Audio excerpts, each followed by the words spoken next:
Om Stapakaya cha Dharmasya Sarvadharmasvarupine Avatar Varishtaya Ramakrishnaya Te Namaha Jananim Sharadam Devim Ramakrishnam Jagadgurum Padabadme Tayo Sritva Pranamami Muhurmuhu Namasri Yatirajaya Vivekananda Suri Satchit Sukasvarupaya Swamine Tapaharini.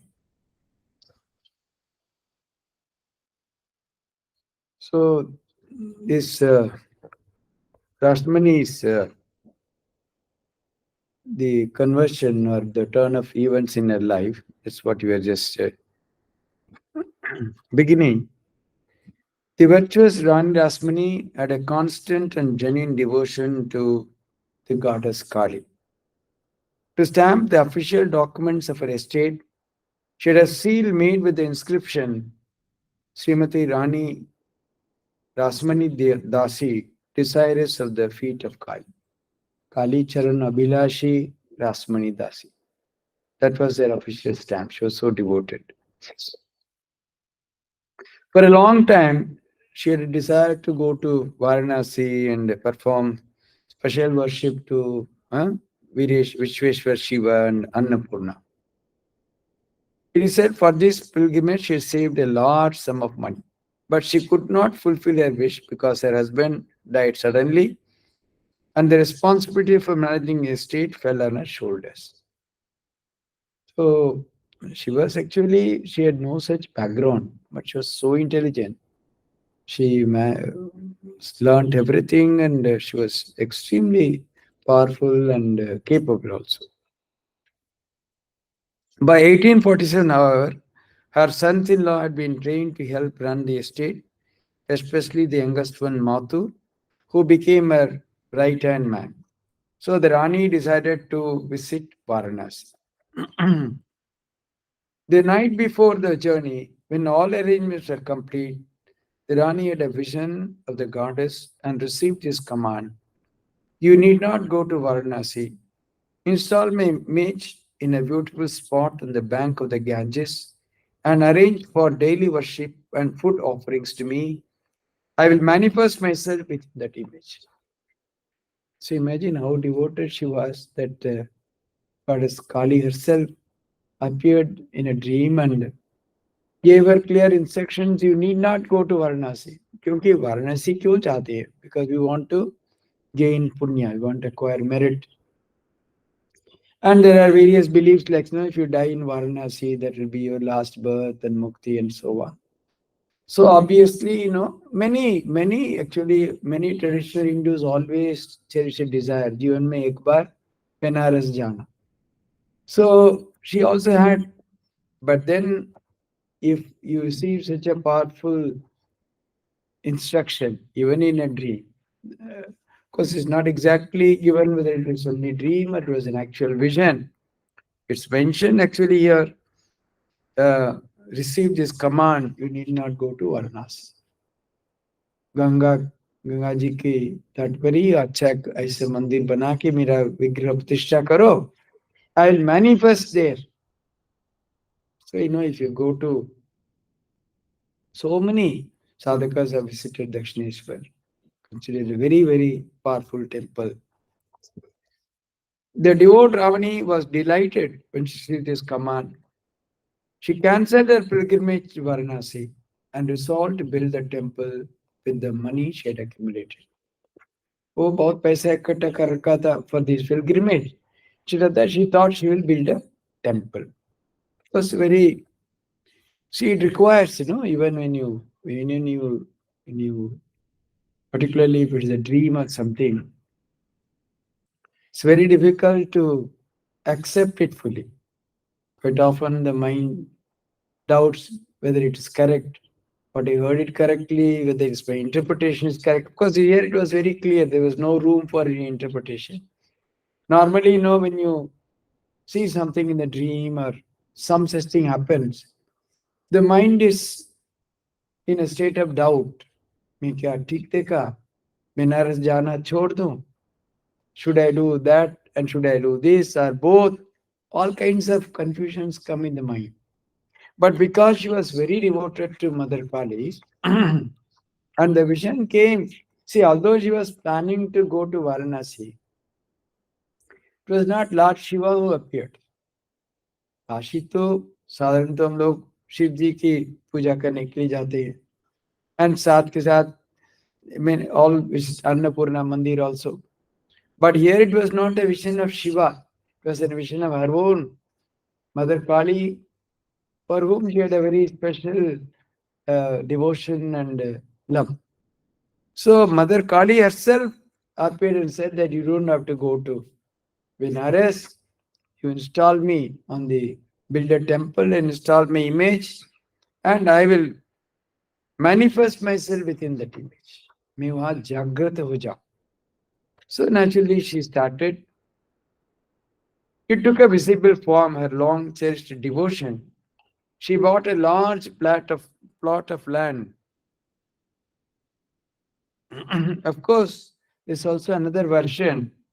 Some say that the Rani started her journey by boat, and the first night she halted near Dakshineshwar, north of Calcutta. There she received the divine command in a dream. ये भी बोल रहे कोई. तो पहले दिन she had started on a boat. She had reached up to Dakshineshwar. There she got this command in a dream from goddess Kali. The area of Dakshineshwar is 20 acres. This land was bought from H.T., an English attorney. It took 10 years to construct the entire temple complex. 10 साल लगा.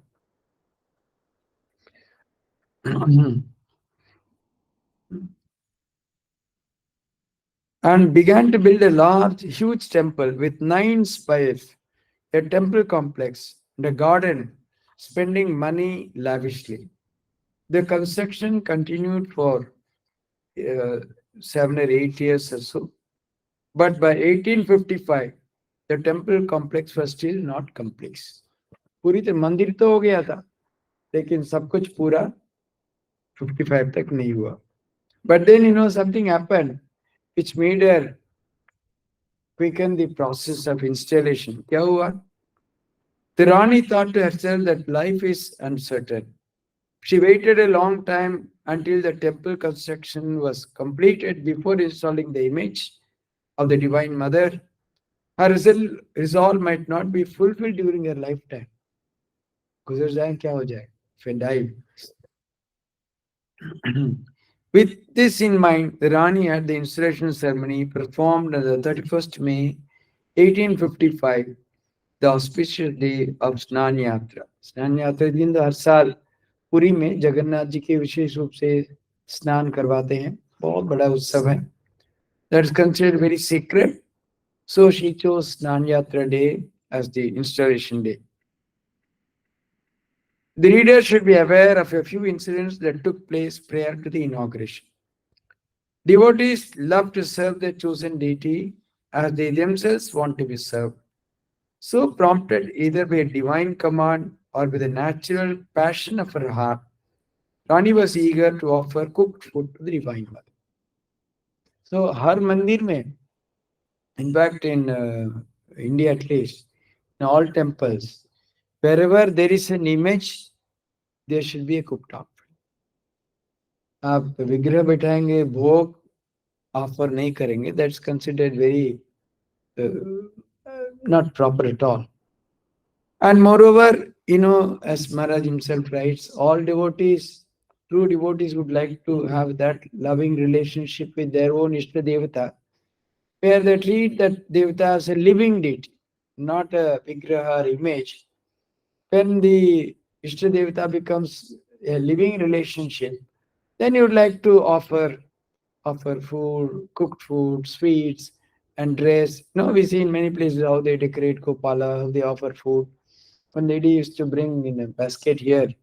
So evening, Maharaj, abhi Gopal ka biscuit खाने के समय है. She would take that Gopal out, bring a biscuit and water in a small mini size glass. See, see, bhakti itself, bhakti is built entirely around feelings. Unless jnana, which is completely on vichar, on discrimination, bhakti in a sense is quite opposite to that. Although at one stage bhakti also would require discrimination. Initially, we try to develop a very loving relationship with God. So we try to do anything and everything that is possible so that that love is deepened and it becomes very, very intimate relation. So, that's why, people offer so many things, nice clothes, nice other things. Some people make nice bed, they make nice cushion, they make everything with the idea that the God is living and he or she would participate or accept those offerings. So she also wanted to offer cooked food to the deity. The Rani reflected, the temple complex is being built according to my liking. I have given sufficient money for the maintenance of the service. If in spite of that I cannot offer cooked food to the Divine Mother every day to my heart's content, everything will be in vain.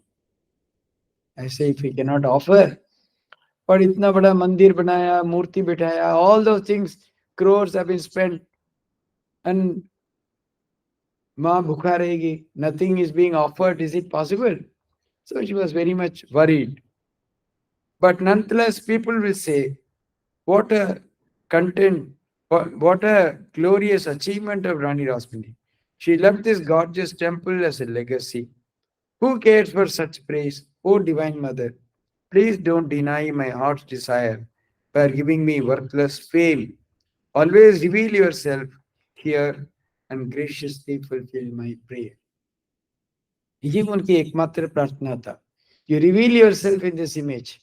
Be present always. Be a living goddess. The Rani observed that the main obstacle to her offering cooked food was her own low caste status and the prevailing social custom. Although she knew that the Divine Mother would not accept cooked food if it were, she never felt that the mother would not accept food if she offered because she was as much a loving daughter or child of the mother as anyone else. But the social customs, the people, the Brahmin, they would say, no, no, it's a Shudra's temple. We will not come. We will not take food. You have no right. Even this mother, you have no right to offer cooked food. That's sacrilege. It cannot be. So, were the authors of the scriptures heartless, or were they prompted by self-interest to reserve the right to serve God as an exclusive privilege of the highest caste? She followed the dictates of her pure heart and acted against the prevailing customs. Devotees, Brahmins, and holy people would not, have prasad there. वो जबरदस्ती करें. No, I love my mother, I will offer. Then no devotees would come, Brahmins would not come, others would not come. Such a temple would go to ruin very soon. See, now you see lakhs of people visit. What then was the way around this prescription? The Rani began to collect written opinions on the subject from many different pandits, but none encouraged her in her desire. सब तो जितना जानते थे वही लिख दिया, नहीं होगा, ऐसा नहीं कर पाओगे. So mostly it was all negative. After the construction of the temple was complete and the image was ready, there was no sign that the Rani's wish would be fulfilled. See, instead, she did not want to install the image in a hurry because unless she makes arrangements for offerings and all that, what was the purpose in installing the image? One day, when her hope had been almost destroyed by Pandit's repeated rejections, a written opinion came from Ram Kumar, Gadadhar Ka, the elder brother of Thakur. If the Rani were to donate the property to a Brahmin before the dedication ceremony, and if that Brahmin were to install the goddess in the temple and arrange for the cooked offering, there would be no violation of the scriptural injunctions. See how people used to very ingeniously find out ways of circumventing the whole thing. सो इसका कोई ब्राह्मण की दान दे दे and वो मंदिर में मूर्ति install करें, उसका ऑफरिंग करें, उससे कोई दोष नहीं. Some other you should make money, no? So then that Brahmin gets huge gift, money, donation, everything. Anyway, see, after the murti is installed, if offering is given, Brahmins will not come. But before the gift is donated, they will accept everything. And they will arrange. All arrangements will be made. That was the custom anyway. Brahmins and people of other higher castes would not incur any demerit if they took prasad in the temple. ऐसे होने के बाद जो भी प्रसाद लेंगे उनका कोई ऐसे कोई पाप पाप कुछ नहीं है. Everything is okay because it's all purified. We can assume that after this event, the Rani's attention was greatly drawn towards Ramakumar. यानी ऐसे एक ही व्यक्ति ऐसे ओपिनियन दिया ना. So naturally she was. At that time, it was not insignificant for Ramkumar to issue such liberal declarations. In those days, the minds of Brahmin Pandits, the leaders of society, were bound by narrow confines. Very few among them could go beyond the limitations of those confines to embrace a liberal interpretation of the scriptural law and grant written declarations accordingly. As a result, people were often inclined to violate the Pandit's injunctions. अब ऐसे ही opinion देते रहे. Not everybody will obey. Many would violate, many would do on their own. आप देते रहे ना. Who is going to accept? So only if you obey the social laws, if you accept everything, that is why it's very necessary to strike a balance. See, these are all not exactly written in the scripture. This is how it is. Scriptures give a very broad view. Your duty, your responsibility, how the purity is to be maintained, how the customs are to be maintained. But if you go on interpreting them in a very narrower and narrower way, more and more people will be left out. Now, that is why there was so much of social upheaval, this caste problem. Many were being driven away, being asked to stay away, and all that. So much so, ultimately, the Hindu society itself suffers, is it not? So, if all that's why many were uh, disobeying the opinions of Pandits. Are aap jo marji bolo. We will do what we want. Then what do? If they don't care for your opinion, what would matter? So that's why, if people, one should lead a wonderful, great life also to give opinion. Because Ramkumar had such a great tradition. His father was such a noble soul. So he had also inherited some of those qualities. And that's why he could really decide that it is possible. It's an interpretation. It's not clearly written in any scripture. If you give donation like this, it is okay. But his interpretation of the scriptural injunction that a Shudra cannot offer cooked food to a deity installed in a temple. That is written maybe. But then, instead of that, the deity itself is installed by a Brahman. Then obviously that will not be there. So, of course, Sri Ramakrishna went several steps ahead because when when the Krishna temple's pujari, when he dropped that image and its foot was broken, all Pandits gave opinion, this you have to give विसर्जन, इसमें गंगा में फेंक के नया install कर. That was the opinion. So when they asked Thakur, is it ये क्या बात है? Told Rani, supposing your damad, your son-in-law, if his leg is broken, you will throw him out and bring a new son-in-law, or will you repair it? Very logical. Scriptural, what is written is we don't know, but very realistic. Then he himself repaired it so beautifully that no one could recognize it was broken. He was such a great artist. We can assume the connection between Rani and Ram Kumar did not end there.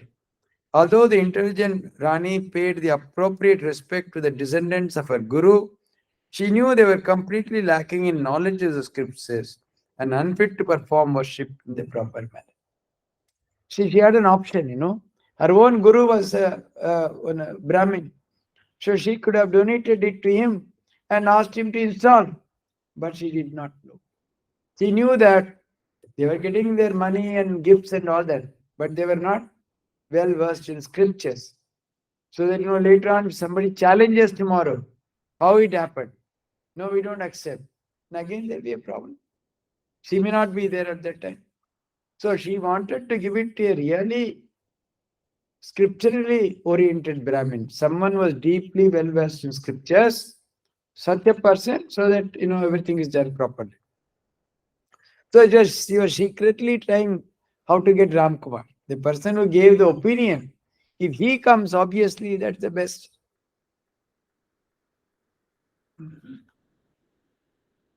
But to hand over the worship of the new temple to Brahmins of good conduct who were well versed in scriptures. Here again, the prevailing social customs stood in their way. In those days, high class Brahmins did not even pay obeisance to the deities installed by the people of lower caste. Okay, how was this Samaj? Today we are seeing all this is because of those tyranny and atrocities and poor people and down other castes, etc. She say they won't even offer pranams to deities installed by low caste people, let alone worship them.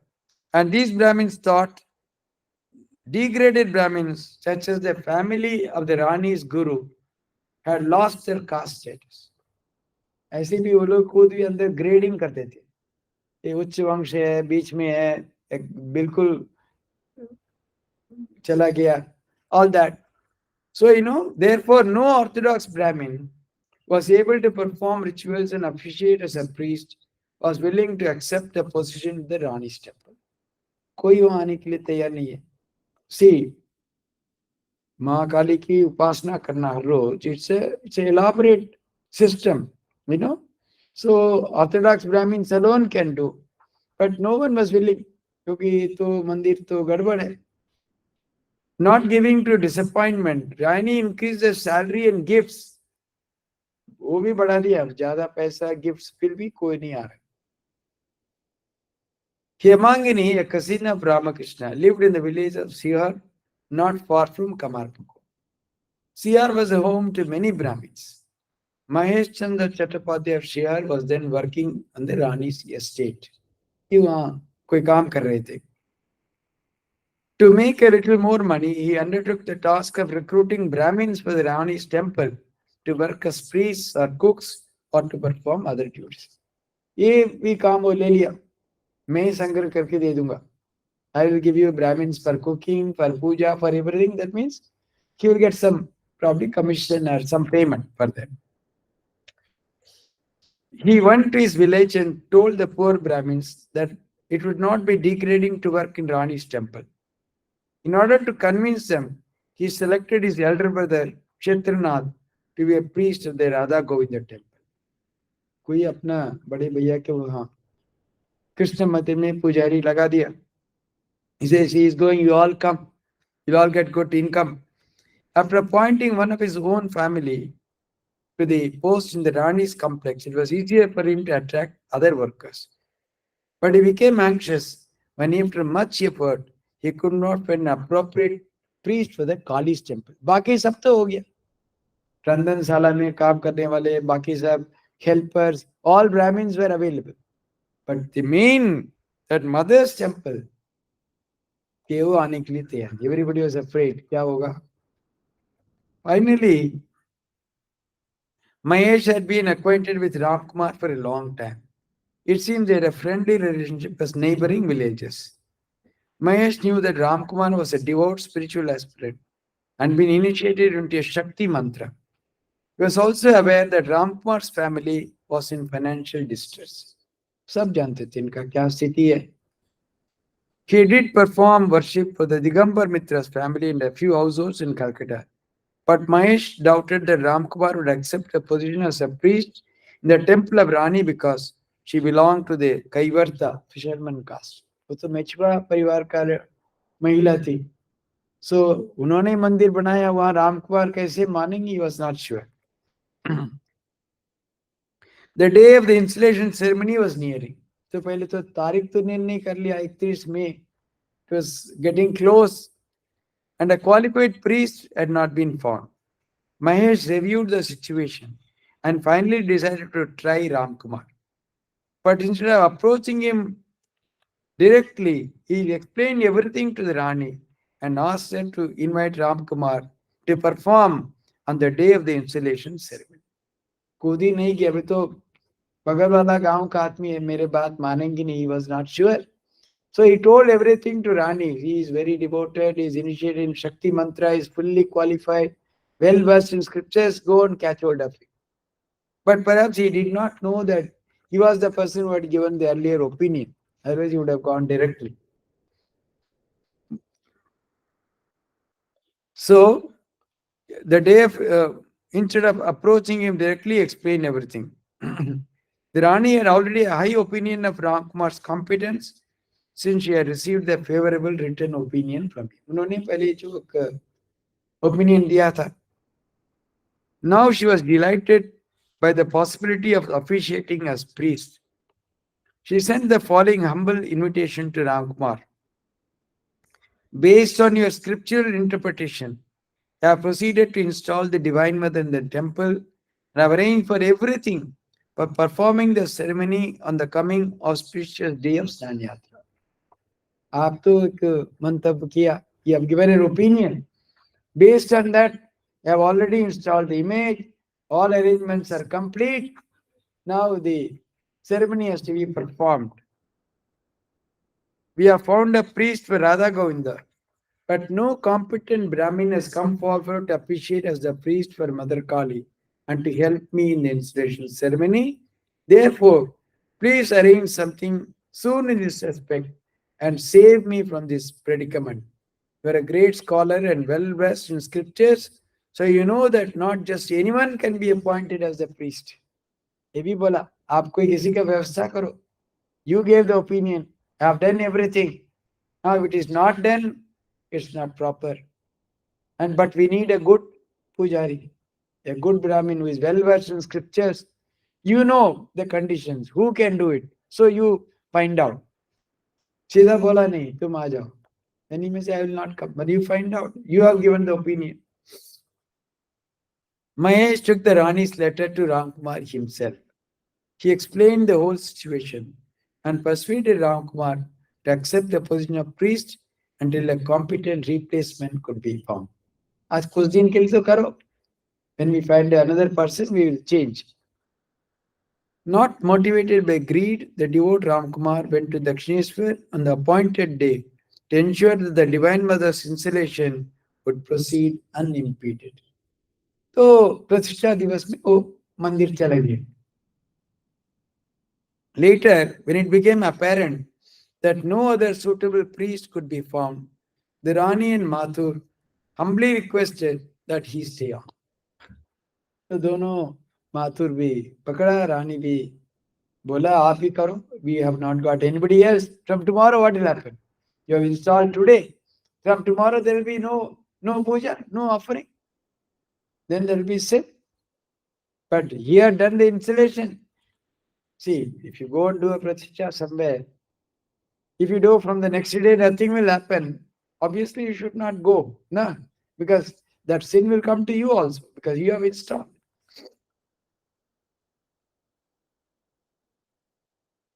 Everything in this world, small or great, happens by the will of the Divine Mother. Perhaps Ramakumar, the mother's devotee, accepted that post because he knew that it was her will. वो तो जानते थे यहाँ सब कुछ by mother's will everything is happening. तो ये माँ की इच्छा ऐसे समझ के वो मान गया. Thus, in an unexpected way, Rani Rasmani hired Ramkumar to officiate as the priest. She installed the Divine Mother Kali in the new temple with great eclat on Thursday, 31st May 1855, the auspicious day of Snan Yatra. On that occasion, the temple compound resounded day and night with the bustle of feasts and festivities. Although she was a very rich lady and extremely devoted. यही के लिए बहुत साल से वो पैसा संग्रह कर रहे थे. So obviously, it was a great festival. Scholars of scriptures, Brahmin Pandits came from various distant centers such as Kanyakumari, Varanasi, Silla, Chittagong, Orissa, etc. They said that Rani spent 9 lakh rupees for the construction temple and for the installation ceremony. Maniji 1855 May 9 lakhs. Probably it is 9 crores or even more today. If not, so much. In in addition, she bought from Trailokanath Thakur the Shalbari estate in the Thakurgaon subdivision in Dinadpur in executed gift to finance the continuing service of the deities. बहुत सारा ऐसी कोई जमीन की व्यवस्था कर दिया. From that income, the services of the temple will be maintained. We heard the above description of Ramkumar's arrival at the Dakshineshwar Kali temple from Hriday, the master's nephew. तो शरद कुमार यहाँ लिख रहे इट इज नॉट दैट इधर उधर नहीं है हृदय खुद ही बोला Hriday live no he was relative of Thakur Thakur was his uncle so for several years he had lived in Dakshineshwar so it is his account but Ramlal Dada the another nephew gave a different account. Ramdan Ghosh of Deshra village near Kamarpukur worked for Rani Rasamani. Because of his efficiency, he won Rani's favor and later became the temple manager. As he knew Ramkumar, he invited him to come to his office to receive a gift in return for performing the consecration ceremony of the Kali temple. Ramkumar went to the Rani's Janbazar house and said to Ramden, the Rani belongs to the Kaivarta caste. If he accepted her invitation and gift, he would be cast out of society. At this, Ramdan showed him the office reach and said, why should you be an outcast? See how many Brahmins have been received the gift. He arrived at Dakshineshwar with Ramakrishna the day before the consecration. And that day, festivities were reverberating throughout the temple ground. So every corner it was. The master used to say, seeing those temples at that time, I felt as if the Rani had uprooted a silver mountain and placed it in Dakshineshwar. Ramkumar arrived on the temple the day before the installation. Somehow, whatever be the description, the fact is that he had given first an opinion saying that if it is gifted to a Brahmin, it is perfectly all right, it can be worshipped. And then subsequently, he himself came to do the worship. Because it's not given to which Brahmin Rasmani really gifted the temple.